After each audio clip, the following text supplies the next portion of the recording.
এবং সবচেয়ে ভয়ঙ্কর ব্যাপার হচ্ছে আপনি যখন কারোর উপর জুলুম করেন, ওই মাজলুম আর আল্লাহর মাঝখানে কোনো ফারাক থাকে না। আল্লাহ ওই ফারাকের পর্দা উঠায় নেয়। খবরদার, মজলুমের কান্না কখনো বৃথা যায় না। জীবনের কোনো না কোনো সময়ে এর প্রায়শ্চিত্ত আপনাকে করতে হবে।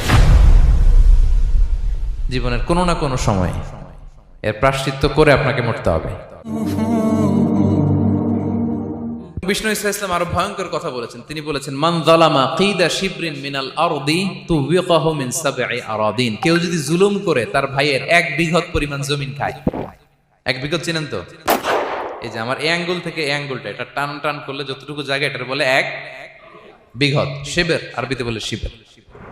হ্যাঁ, মান যালামা কিদা শিবর। বিষ্ণু বলেন এই 1 শিবর, 1 বিঘত জমি যদি কেউ অন্যায়ভাবে জুলুম করে তার ভাইয়ের কাছ থেকে খায়, কিয়ামতের দিন তুবিকা আলাইহি সাবউ আরাদিন, এই 7 জমিনকে আল্লাহ তাআলা তার ঘাড়ে চাপাবে। খা এবার, খা। অন্যের জমি খাওয়ার এত শখ ছিল, এবার 7 জমিন ঘাড়ে কর। কিয়ামতের ময়দানে আপনার দেহটারে বিশাল আকৃতির করা হবে, এই 7 জমিনকে আপনার কাঁধে তুলে দেওয়া হবে।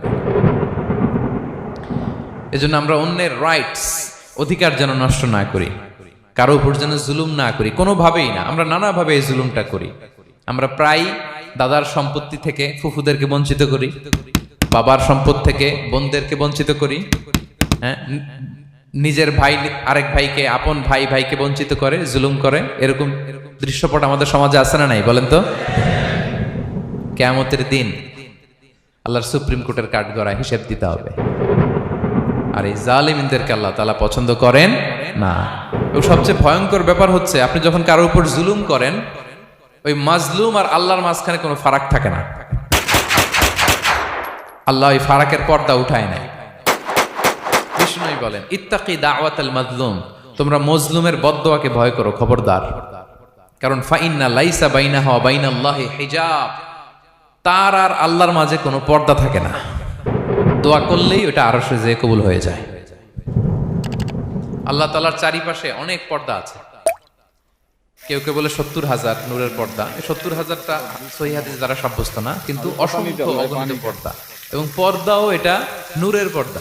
আচ্ছা বলেন তো, জানলা দিয়ে বাইরের আলো ঠেকাতে আমরা দেয়ালে জানালায় কি লাগাই? পর্দা লাগাই। পর্দাটা কিসের তৈরি? মোটা কাপড়ের, যাতে করে ওই আলো না আসে। কিন্তু আল্লাহর চারদিকে যে পর্দা, ওই পর্দাটা কিসের? নূরের, আলোর। ওনার পর্দায় আলো দিয়ে তৈরি। সুবহানাল্লাহ বললেন না? বিষ্ণু বলেন, ইত্তাকি দাওয়াতাল মাজলুম, মজলুমের বদদোয়াকে ভয় করো। ফাইন্না লাইসা বাইনাহা ওয়া বাইনাল্লাহি হিজাব, কেউ যখন মজলুম হয়ে কেঁদে বদদোয়া করে, তার আর আল্লাহর মাঝে ওই পর্দা থাকে না। বদদোয়া করছে, ডাইরেক্ট কবুল। খবরদার আমার পেনাঙ্গের ভাইয়েরা, আমরা যেন জালিম না হই। In it's any form, operation in it's any form, যেই কোনো ভাবে, যেই কোনো ক্ষেত্রে, যেই কোনো ধরনের হইতে পারে জুলুম। কাউকে আপনি ছোট্ট কোনো কাজে ঠকালেন, বন্টন নীতিতে ঠকালেন, হ্যাঁ, জমি মেরে দিয়ে ঠকালেন, আমানত মেরে দিয়ে ঠকালেন, ইন ইটস এনি ফর্ম যদি জুলুম করে থাকেন, খবরদার, মজলুমের কান্না কখনো বৃথা যায় না। মজলুমের কান্না কখনো বৃথা যায় না। জীবনের কোনো না কোনো সময়ে এর প্রায়শ্চিত্ত আপনাকে করতে হবে।